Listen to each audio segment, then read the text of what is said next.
ẹ kú oríire lọ́tún ẹ kú oríire lósì ni wọ́n ti fi ránṣẹ́ sí olóyè Sunday Adéyẹmọ tí gbogbo èèyàn mọ̀ sí Ìgbòho Òòṣà látàrí bí wọ́n ṣe kéde rẹ̀ wípé wọ́n ti fún ní òmìnira èyí tí ó yẹ fún lẹ́yìn ọ̀pọ̀ ọdún pé kò láǹfààní láti rìn yan fanda ní orílẹ̀-èdè Nàìjíríà.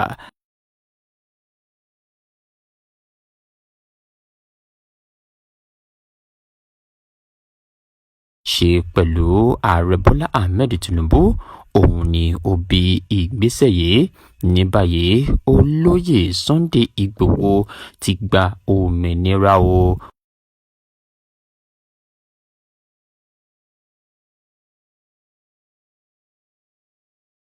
Lẹ́ẹ̀kan sí congratulations olóyè Sunday Ìgbòho ẹ kú oríire o.